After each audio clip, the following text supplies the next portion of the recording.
Welcome to Cheating Web Stories. We've got a thrilling story for you today, and we hope you love it, so sit tight and let's get into the story. Nate's fingers danced delicately over the molten glass, coaxing it into elegant curves and spirals. The heat from the furnace warmed his face as he focused intently on his craft. He was in his element here, in the quiet sanctuary of his home studio. But even as he shaped beauty from chaos, an uneasy feeling gnawed at the edges of his concentration. Something was off. The hairs on the back of his neck prickled, that old instinct warning him that all was not right in his world. He heard the faint murmur of Evelyn's voice from the other room. His wife was on another of her increasingly frequent phone calls. "Work," she always said. "Important client matters that couldn't wait." Nate frowned slightly as he put the finishing touches on his latest piece. He couldn't put his finger on it, but Evelyn's behavior had been different lately, more secretive, more distracted. Setting down his tools, he moved closer to the partially open door, straining to hear. "I can't wait to see you again, Ryan," Evelyn was saying, her voice low and intimate. "Yes, I know we have to be careful. Nate doesn't suspect a thing." Nate froze, his blood turning to ice in his veins. Ryan? Who the hell was Ryan, and why did Evelyn sound like... No, it couldn't be. Evelyn wouldn't. But even as he tried to rationalize it away, that damn instinct was screaming at him. He knew, deep down he knew. Moving silently, Nate made his way to their shared tablet. His hand shook slightly as he unlocked it. A quick search of her messages revealed the ugly truth in stark black and white. Intimate exchanges, declarations of passion, plans for clandestine meetings. His wife was having an affair. Nate set the tablet down carefully, his mind reeling. He wanted to confront her immediately, to rage and scream and demand answers, but the cooler, more calculating part of his brain held him back. He needed more information, more evidence. Moving on autopilot, he retrieved the hidden camera he kept for security purposes. Within minutes, it was installed in an inconspicuous corner of the studio, its lens trained on Evelyn's favorite spot for her work calls. Now, all he had to do was... wait. The next few days were torture. Nate went through the motions of normalcy, all while a storm of betrayal and fury churned inside him. He threw himself into his work, channeling his turmoil into ever more intricate and fragile creations. Finally, his patience was rewarded. The camera captured one of Evelyn's video calls in crystal-clear detail. Nate's hands clenched into fists as he watched his wife's coy smiles and flirtatious gestures, all directed at the handsome stranger on the screen. But it was the content of their conversation that truly drove a knife home. "I've got Nate working on that new series you commissioned," Evelyn was saying. "He has no idea you're the buyer, of course. God, Ryan, you're so brilliant, using my husband's talent to increase the value of your collection. It's deliciously wicked." The man, Ryan, chuckled. "What can I say? I have expensive tastes in art and in women." Nate had seen enough. He shut off the feed, his mind whirling. So not only was Evelyn cheating on him, but she was conspiring with her lover to manipulate Nate's career for their own gain. He needed to know more about this Ryan character. A quick internet search revealed that Ryan Blackwood was a prominent figure in the art world, a wealthy collector with a reputation for ruthlessness in business dealings. Nate's lip curled in disgust. Of course, Evelyn would be drawn to someone like that. Status and money had always been weaknesses of hers. He was so lost in his thoughts that he almost missed Evelyn's return. She breezed into the studio, all smiles and false cheer. "How's the new piece coming along, darling?" she asked, peering at his latest creation. Nate struggled to keep his voice neutral. "Just fine." Evelyn frowned slightly, picking up on his tension. "Is everything all right?" For a moment, Nate was tempted to confront her then and there, to lay out all the evidence of her betrayal and watch her squirm. But no, he wasn't ready. Not yet. "Just stress about deadlines," he lied smoothly. "Nothing to worry about." Evelyn's shoulders relaxed, clearly relieved. Well, don't work too hard. I'm heading out for a bit, meeting with a potential new client. Nate's jaw clenched. He knew exactly where and with whom she was really going, but he forced a smile. Have a good time. As soon as she was gone, Nate's calm facade crumbled. He paced the studio like a caged animal, mind racing. What was he going to do? How could he have been so blind? One thing was certain, he couldn't let this stand. Evelyn and her lover thought they could play him for a fool, use his talent and reputation for their own gain while making a mockery of his marriage. Well, they were about to learn just how dangerous it was to underestimate Nate Buford. He pulled out his phone, fingers flying over the keys, as he composed a message to his old friend Carter. If anyone could dig up dirt on Ryan Blackwood, it was him. As he hit send, a smile played across Nate's face. Let Evelyn and Ryan enjoy their little game for now. Soon enough, he'd show them exactly who they were dealing with. The pieces were in motion. Now, all Nate had to do was wait for the right moment to strike. Evelyn's heart raced as she drove to the upscale hotel where she was meeting Ryan. The thrill of their forbidden romance still sent shivers down her spine, even after months of sneaking around. She knew what she was doing was wrong, knew the pain it would cause Nate if he ever found out, but she couldn't seem to help herself. Ryan made her feel alive in a way she hadn't in years. As she parked and made her way inside, a small voice in the back of her mind whispered warnings. Nate had seemed off lately, more distant, almost suspicious, but she shook off the doubts. Nate was a Boy Scout, through and through, honest to a fault. He'd never dream of snooping or invading her privacy. Their marriage might have grown stale, but his loyalty was unwavering. The thought sent a pang of guilt through her, but it vanished as soon as she laid eyes on Ryan. He was waiting for her in the lobby, looking devastatingly handsome in a tailored suit. "There's my girl," he said with a rakish grin, pulling her in for a passionate kiss. Evelyn melted against him, all thoughts of Nate fleeing her mind. This was where she belonged, in the arms of a man who truly appreciated her. As they made their way up to the room, Ryan filled her in on his latest schemes. "That new series Nate's working on, it's going to make us both very rich," he said, eyes gleaming. "I've already lined up some major buyers. Once word gets out that Nathan Buford created these pieces for my personal collection, the value will skyrocket." Evelyn's brow furrowed slightly. "You don't think anyone will get suspicious? Nate asking questions about the mysterious buyer?" Ryan waved a hand dismissively. "Please, your husband is an artist, not a businessman. He has no idea how the game is really played. As long as the check's clear, he'll be happy as a clam." Evelyn nodded, pushing down a twinge of discomfort. Ryan was right, of course. Nate was hopelessly naive when it came to the cutthroat world of high-end art dealing. It was one of the reasons she'd been so easily swayed by Ryan's charms. Still, as Ryan pulled her onto the bed, a nagging doubt lingered in the back of her mind. Was she really prepared to betray Nate so completely? To use his talent and trust against him? But then Ryan's lips were on hers, his hands roaming her body, and all such thoughts fled.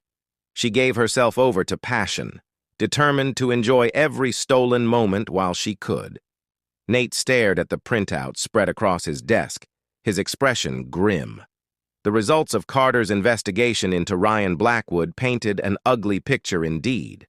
Multiple affairs with artist spouses, manipulation of the art market through insider trading and artificially inflated values, even hints of outright fraud and money laundering. It seemed Evelyn had gotten herself mixed up with a real piece of work. Part of Nate wanted to confront her immediately, to shake her and demand how she could be so blind. But the cooler, more strategic part of his brain held him back. He needed irrefutable proof, something that would leave Evelyn no room for denial or excuses, and more importantly, something that would bring Ryan Blackwood's house of cards tumbling down around him.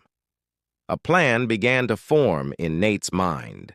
It was risky, potentially even dangerous, but he was past the point of caution now. He picked up his phone, dialing a number he'd committed to memory. "Carter, it's me. I need one more favor." Ryan Blackwood surveyed his private gallery with satisfaction, row upon row of priceless artworks, each one carefully acquired and cultivated to maximize its value. And soon, he'd have an entire series of Nathan Buford originals to add to his collection. The thought brought a smug smile to his face. Poor, naive Nate had no idea he was creating the very pieces that would cement Ryan's status as the preeminent collector of his generation. The security system chimed, alerting him to a visitor. Ryan frowned. He wasn't expecting anyone this evening. He pulled up the camera feed on his tablet, eyebrows rising in surprise when he saw who was waiting at the gate.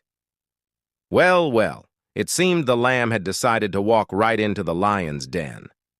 Ryan buzzed Nate in, a predatory gleam in his eye. "This should be interesting." Nate's hands were clenched in fists at his sides as he strode into Ryan's opulent gallery. Every instinct screamed at him to lash out, to make the smug bastard pay for his betrayal, but he forced himself to remain calm. He needed answers first. Ryan was waiting for him, lounging against a marble pedestal with feigned nonchalance. "Nathan Buford, as I live and breathe. To what do I owe the pleasure?" Nate's jaw clenched. "Cut the crap, Blackwood. I know all about you and Evelyn and your little scheme to manipulate my work."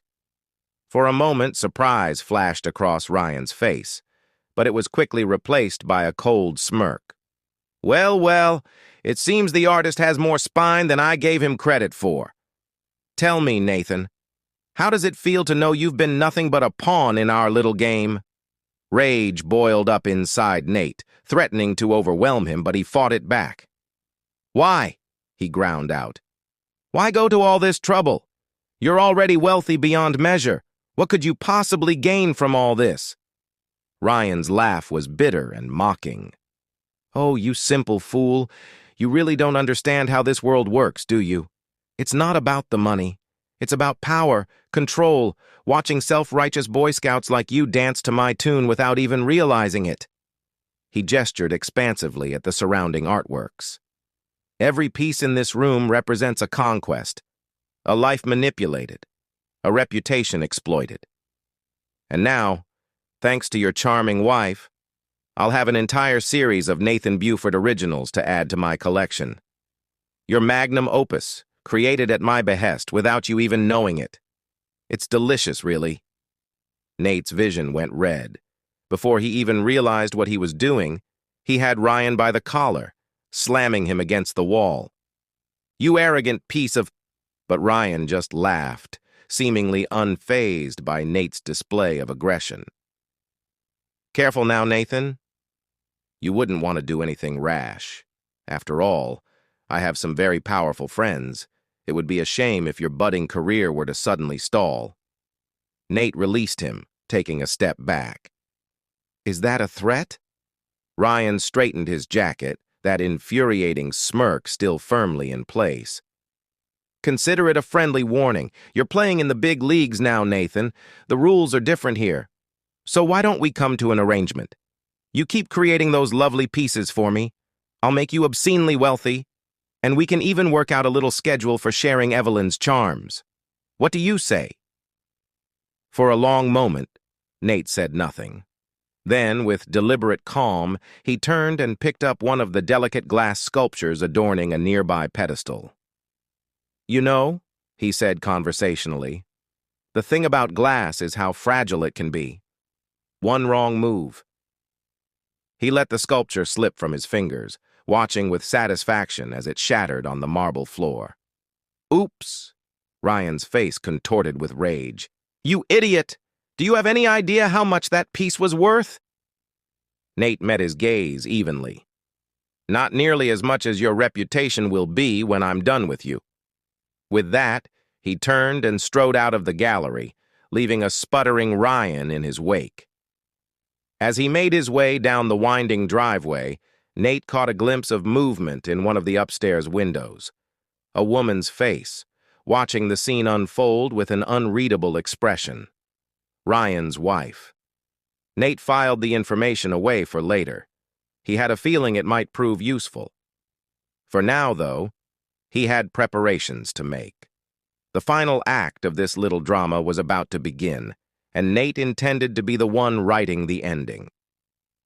Evelyn's phone buzzed insistently, jolting her from a fitful sleep. She fumbled for it in the darkness, squinting at the bright screen. The clock read 2:37 a.m., an unknown number flashing on the display. "Hello?" she answered groggily. "Is this Evelyn Buford?" A man's voice, tense and official sounding.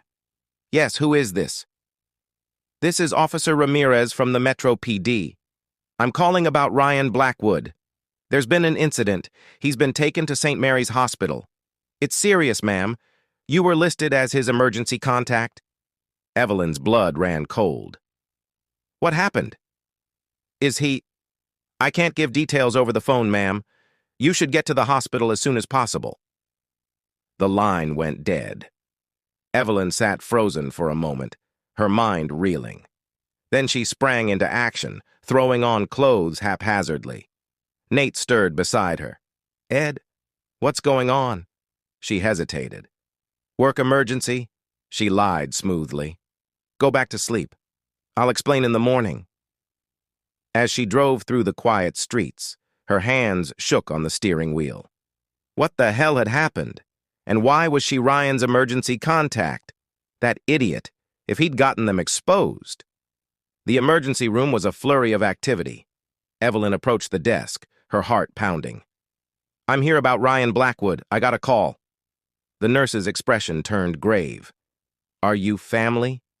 "I'm a close friend. Please, what's happened?" Before the nurse could answer, a tall woman in a chic suit approached. "Mrs. Buford? I'm Detective Reyes. Can we talk privately?" Evelyn's stomach dropped. A detective. This was bad. Very bad. She followed Detective Reyes to a quiet corner, her mind racing. She had to be careful here. Very careful. "Mrs. Buford, I understand you were close with Mr. Blackwood." Evelyn swallowed hard. "We're colleagues. He's commissioned several pieces from my husband's studio. What's happened to Ryan?" Detective Reyes's gaze was piercing. "I'm afraid Mr. Blackwood is dead, ma'am. He was found in his home studio about an hour ago. There are suspicious circumstances." The world tilted sideways. Evelyn gripped the wall for support. "Dead? But how?" "That's what we're trying to determine, Mrs. Buford. When was the last time you saw or spoke to Mr. Blackwood?" Evelyn's mind raced. She had to be so careful now. I'm not sure. A few days ago, maybe, at a gallery opening." Detective Reyes's eyes narrowed slightly. "I see. And your husband? When did he last have contact with Mr. Blackwood?" A chill ran down Evelyn's spine. "I'm not sure," she said slowly. "Nate handles the creative side.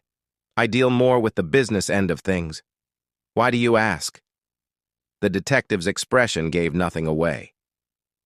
"Just establishing a timeline, Mrs. Buford. We'll need to speak with your husband as well. In the meantime, is there anything else you can tell me about Mr. Blackwood? Any enemies? Anyone who might wish him harm?" Evelyn hesitated.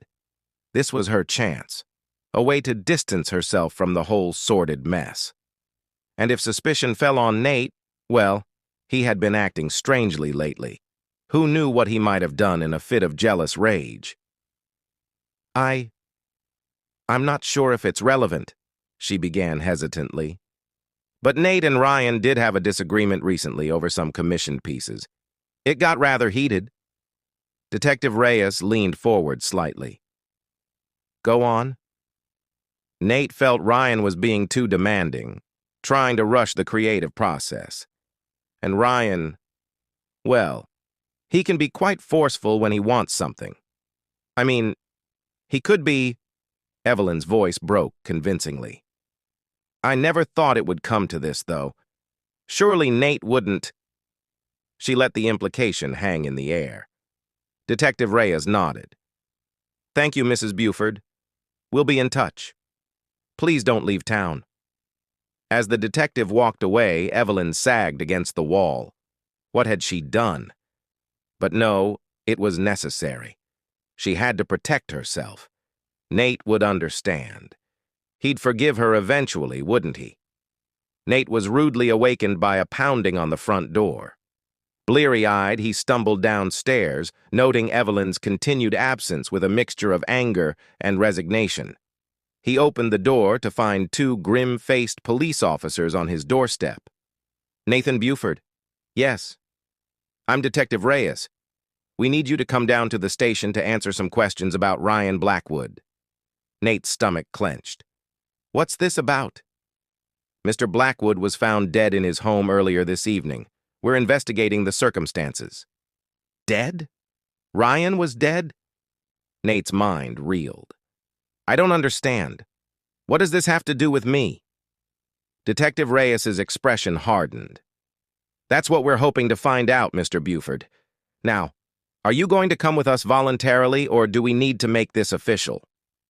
Nate's lawyer's voice echoed in his head. Never talk to the police without representation. But refusing would only make him look guilty. Of what, he wasn't sure, but clearly he was a suspect in whatever had happened. "Let me get dressed," he said finally. "I'll come with you." The ride to the police station was tense and silent. Nate's mind raced.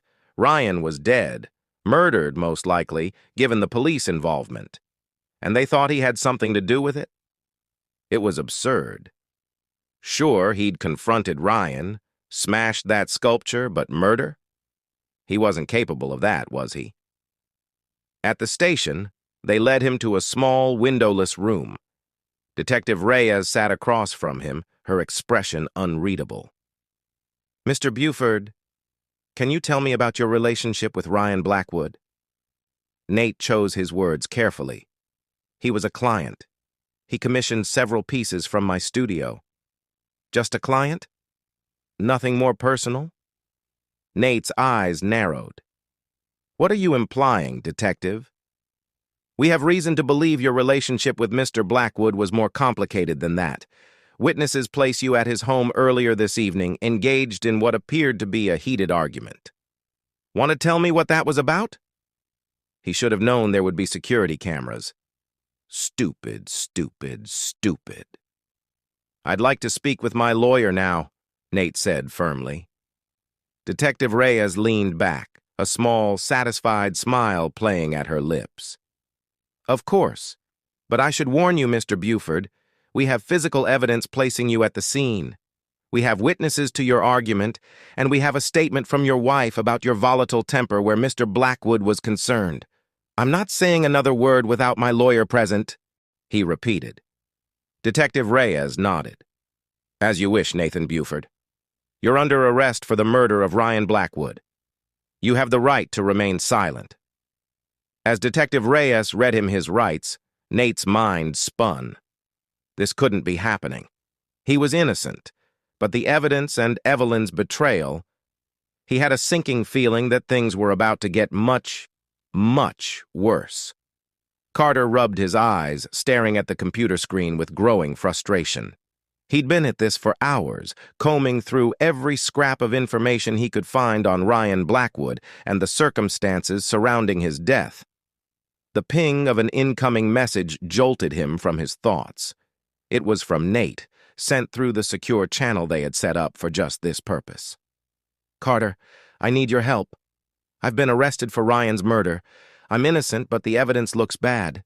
Can you dig deeper, especially into Evelyn's movements that night and Ryan's wife, Olivia? I saw her watching when I confronted Ryan. Something fell off. Be careful. Ryan had powerful connections." Carter's jaw clenched. He had warned Nate about getting mixed up with people like Blackwood.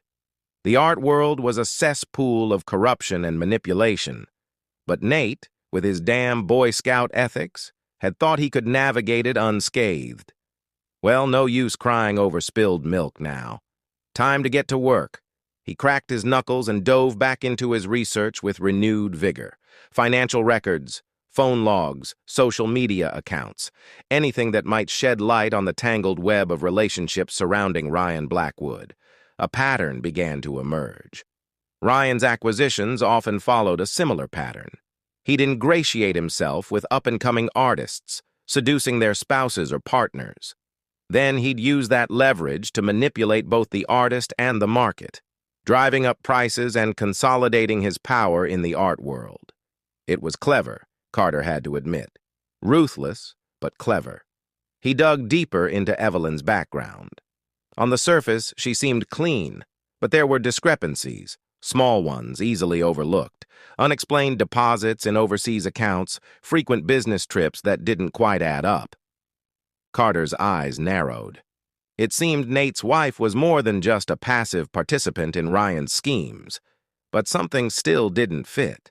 If Evelyn was so deeply involved with Ryan, why point suspicion at Nate? Unless... Carter sat up straighter, a new theory forming. What if Evelyn was trying to cover her own tracks? Frame Nate to divert attention from her own involvement. He needed to talk to her, carefully, of course. If she was behind this, she was clearly dangerous. But a well-placed question or two might reveal volumes. Carter picked up his phone, dialing Evelyn's number.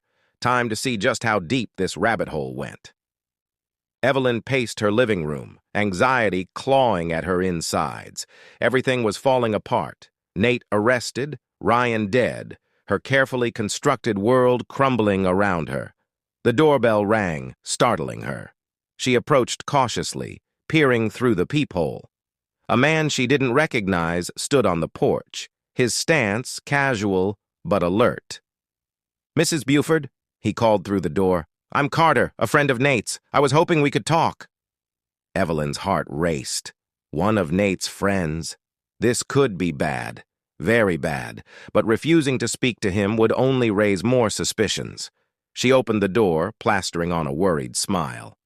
"Of course, please come in. Any friend of Nate's?" Carter stepped inside, his sharp eyes taking in every detail of the house.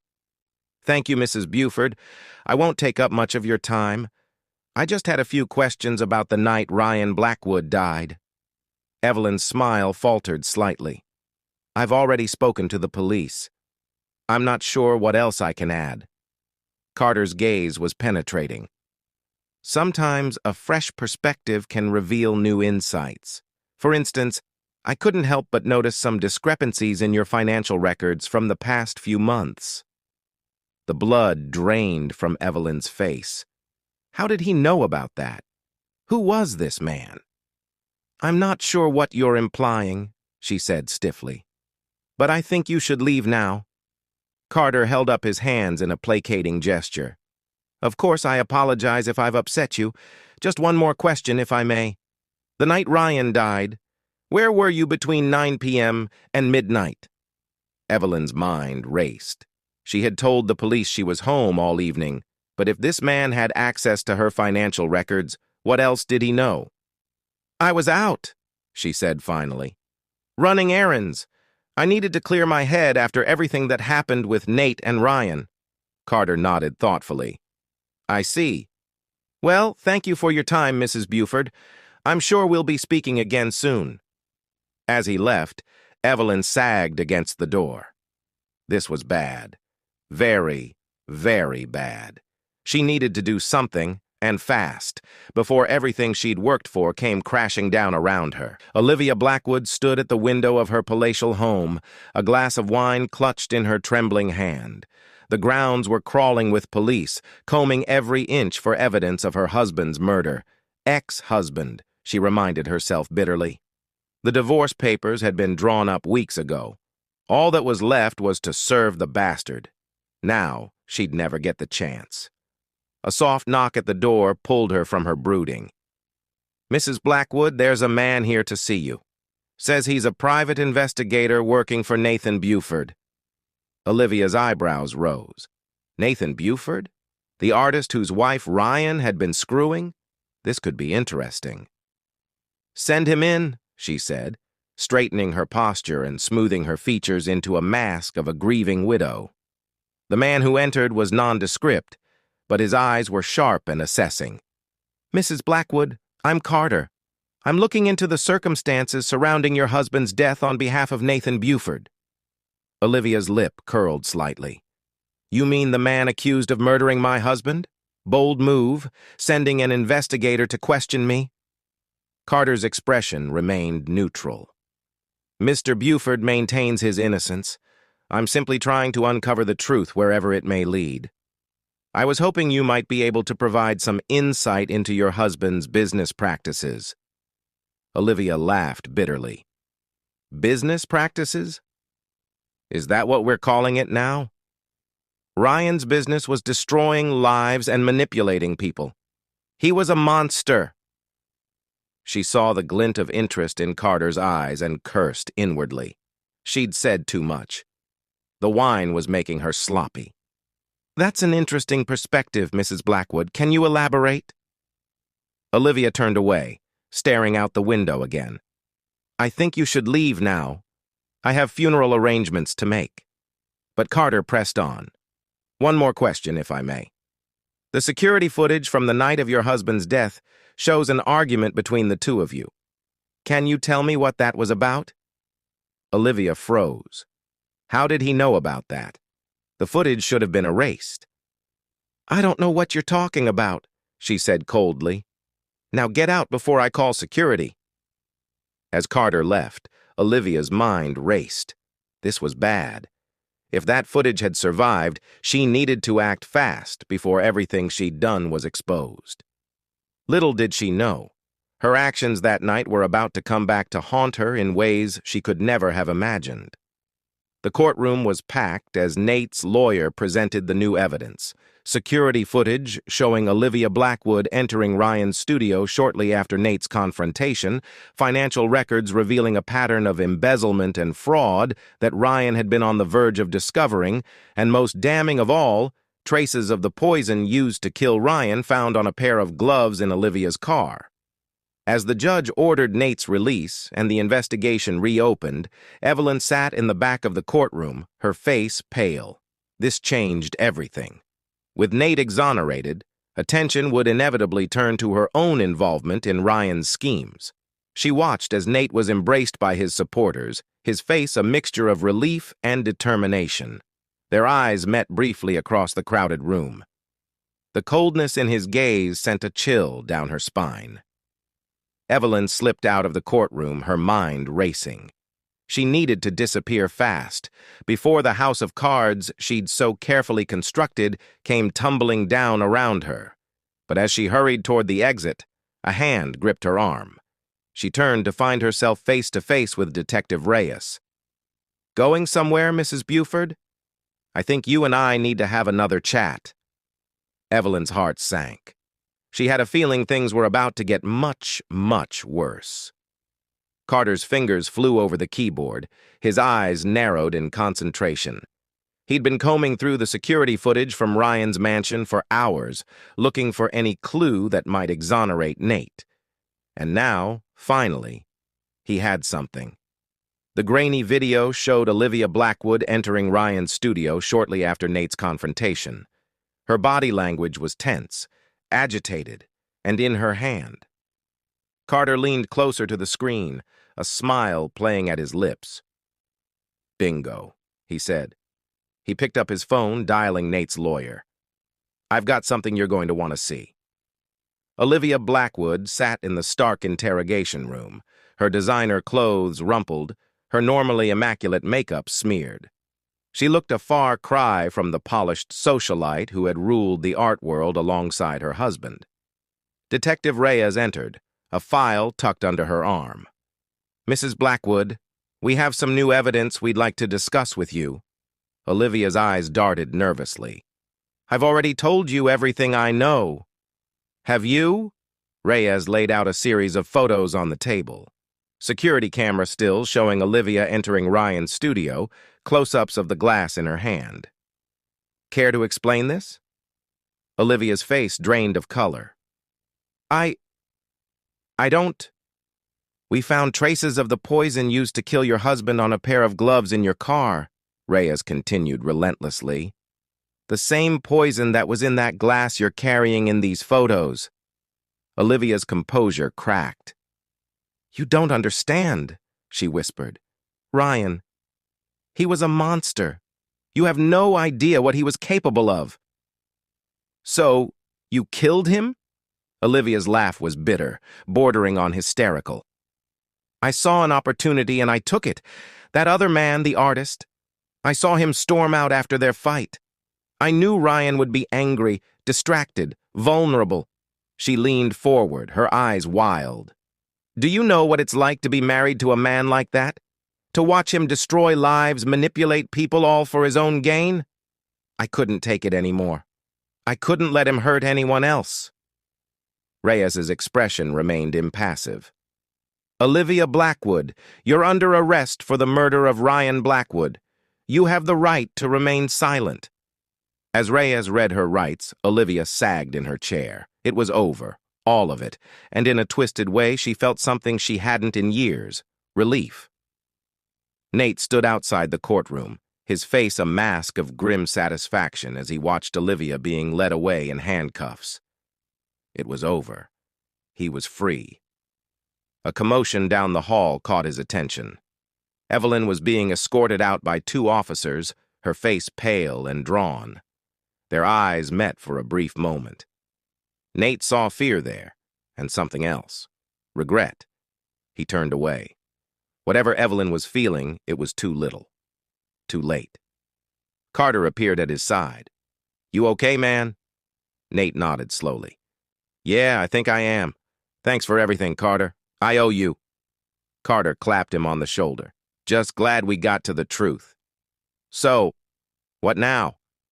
Nate's jaw set in determination. Now I rebuild and make sure nothing like this ever happens to anyone else in this godforsaken industry. As they walked out of the courthouse, Nate's mind was already racing with plans. He had a long road ahead, but for the first time in months, he felt something like hope. The divorce proceedings were mercifully quick. Nate's lawyer presented irrefutable evidence of Evelyn's affair and her attempts to frame Nate for Ryan's murder. The judge's ruling was swift and decisive. As Nate signed the final papers, he felt a weight lift from his shoulders. It was done. He was free, but he wasn't finished yet. Not by a long shot. Back in his studio, Nate stared at the blank canvas before him. His hands itched to create, to channel all the pain and betrayal of the past months into something beautiful and terrible. He picked up a delicate glass rod, feeling its familiar weight in his hand. As he began to work, shaping and molding the molten glass, a new series began to take form. He would call it Betrayal's Reflections, a chronicle of deceit, manipulation, and ultimately redemption. Each piece would tell a part of the story. The initial trust, shattered like spun sugar. The web of lies, intricate and deadly as spider silk. And finally, the phoenix, rising from the ashes, stronger and more brilliant than before. Nate worked tirelessly, pouring every ounce of emotion into his creations. Days blurred into weeks as the series took shape. And as he worked, word began to spread. The art world buzzed with rumors of Nathan Buford's triumphant return, a comeback story for the ages. Gallery owners clamored for a chance to showcase his new work. Critics penned breathless previews, sight unseen. But Nate ignored it all. He had one goal in mind, and he wouldn't rest until it was achieved. The night of the gallery opening, Nate stood before the assembled crowd, his heart pounding. This was it, the moment of truth. He cleared his throat, and the room fell silent. Thank you all for coming tonight, he began. This series, Betrayal's Reflections, is more than just art. It's a story, my story, and the story of countless others who have been manipulated and betrayed by the very people they trusted most. A ripple of murmurs went through the crowd. Nate pressed on. For too long, the art world has been a breeding ground for corruption and deceit. We've allowed the Ryan Blackwoods of the world to run roughshod over artists, to use us for their own gain. Well, I'm here to say no more. He gestured to the sculptures around him. Each of these pieces represents a chapter in my journey. from blind trust to bitter betrayal to, ultimately, redemption. But more than that, they represent a call to action. Nate's voice grew stronger, more passionate. It's time for us to take back our industry, to demand transparency and ethical practices, to support and protect young artists from the predators who would exploit them. He saw a few uncomfortable shifts in the crowd. Good. Let them squirm. I stand before you today, not just as an artist, but as a survivor. And I'm asking all of you to join me in creating a better, more honest art world, one where talent and integrity are valued above all else. As Nate finished his speech, the room erupted in applause. He saw tears in some eyes, fierce determination in others, and in the back, partially hidden behind a pillar, he caught a glimpse of a familiar face. Evelyn. Her expression was unreadable as she watched him from afar. Nate turned away. He had said his piece. Now, it was time to let his art speak for itself. The months that followed were a whirlwind. Betrayal's reflections became the talk of the art world, praised for its raw emotion and technical brilliance. Nate found himself inundated with invitations to shows and exhibitions around the globe. His name was on everyone's lips, his story held up as an inspiration to artists everywhere. But it was more than just personal success. Nate's call for reform had struck a chord. He began receiving messages from other artists, sharing their own stories of exploitation and manipulation. It sparked an idea, a way to truly make a difference. Nate reached out to his contacts in the industry, proposing a mentorship program for young artists, a way to guide them through the pitfalls of the art world, to teach them how to protect themselves and their work. The response was overwhelming. Artists, gallery owners, even a few reformed Ryan Blackwood types eagerly signed on to help. Within months, the program was up and running. Nate threw himself into it with the same passion he brought to his art. He conducted workshops, arranged apprenticeships, and provided a sympathetic ear to those who needed it. For the first time in years, he felt truly fulfilled, not just as an artist, but as a person. It was a year to the day since the gallery opening that had changed everything. Nate stood at the podium, surveying the crowd gathered for the mentorship program's first annual gala. So much had changed. The art world was slowly but surely evolving. Greater transparency in dealings, stricter ethical guidelines, a support network for artists who found themselves in difficult situations. There was still work to be done, of course, but progress was being made. Nate cleared his throat, preparing to begin his speech. But as he did, a movement near the entrance caught his eye. Evelyn stood there, looking small and uncertain. Their eyes met briefly across the crowded room. For a moment, Nate felt the old anger and hurt rise up, but then, nothing. He realized with some surprise that the sight of her no longer had any power over him. He turned back to the podium, focusing on the bright faces before him, the future of the art world, his future. "Good evening, everyone," he began. "Thank you all for being here tonight. We've come a long way in the past year, but our journey is far from over." As Nate spoke about resilience, integrity, and the power of community, he felt a sense of peace settle over him. He had faced his demons, emerged stronger, and now had the chance to help others do the same. The past was behind him, the future bright and full of possibility lay ahead. This is where our story comes to an end. Share your thoughts in the comment section. Thanks for your time. If you enjoy the story, please subscribe to this channel, click on the video you see on the screen, and I will see you there.